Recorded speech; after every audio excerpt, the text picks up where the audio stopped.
Next, update Power BI themes. So obviously there is an option to update your Power BI themes whenever you want to update your themes or anything, or you want to set up any new theme or any of the themes. So then you have an option wherein you can go to your home page and you can set up your Power BI themes. So basically that themes can be obviously being updated. You have that option to do that. So there's an option wherein you have sensitivity and all. So if you go to the view and you probably have a different chart, current theme is default. So from here, you can basically change your chart themes. Let's say I want to make it like this. So probably that's the theme I put across. Similarly, if I want to make it like this, I can change it to this. So these are various themes that we have, and you can browse from the theme gallery as well. So there's a theme gallery that is available in Microsoft, and you can browse from that. Apart from that, there are other options where you can create your theme, or you can customize your theme, or you can browse from the themes as well. So if you have any existing theme available, you can put across. That's what the major question is over here. If you want to, let's say I want to put this theme. So see, that's the perfect theme that we have basically. So we can put around. Now you have a page view, you can fit to it. You can have an actual size. So whatever, like completely your choice, how you want to fit it, how you want to make that, how you want to make your data.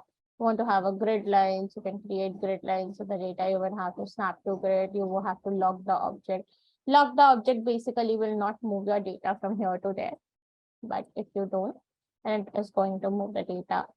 Then obviously you can have a performance analyzer set up, like you can start recording your report to see the details about time taken by each visual query for its data to render. So there is a performance recording that happens. That you can do also. So variously from here you can do it.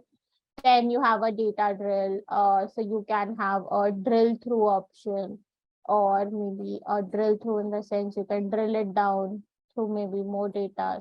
So right now I don't have anything available. So see, for the supermarket, it did for one thing.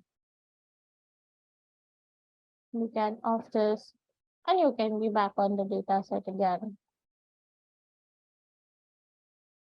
So basically that was a drill through option. So if you have it for the various years, then obviously that drill through option will work on. Otherwise, it is not that much applicable. Then if you want to find any anomalies in the data or switch to next level, so this is the next level, that's drill up. And if you want to just make it to entire page or the selected visual, let's say this visual, and I want to drill down. So obviously it gets drilled down over there to whatever column I create or whatever column I select basically. Then we have that drill down option or a drill up option or anything. Okay. Apart from that, we don't have that much of a drill down option. Now, if you see, there is some expand all down one level in the hierarchy. So if you have any down one level, C6 supermarket, 5 supermarket and all that. So that is something which you have as a drill down option. Then you have this focus mode. So focus mode is something where you focus on that particular visual. That visual will be expanded a lot and it will give you a more bigger view of the picture. That's what is called as focus mode. Now in this, you have more options. From here, you can export your data set. You can show as a table. So if you want to see it as a form of a table, you can do that. Then you want to remove anything, you want to have a spotlight. So you can have a spotlight on this. Spotlight means like for this particular visual, you will have a spotlight and you can just will be focused on this visual. That's it. You can sort it on the basis of ascending, sort it on the basis of descending, like whatever, like maybe on the basis of ID source, if you want to sort it out. So you can sort it that way.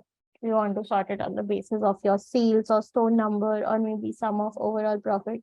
So you can sort it out on the basis of that also. Completely depends on you how you want to sort and how you want to do the other options and how you want to work around that. So that's what we called as a basically a data relationship, and also a thing wherein after the data relationship, how you can update the themes of Power BI, how you can make Power BI more attractive in a more efficient way, and everything of that sort. Okay. So that is called as updating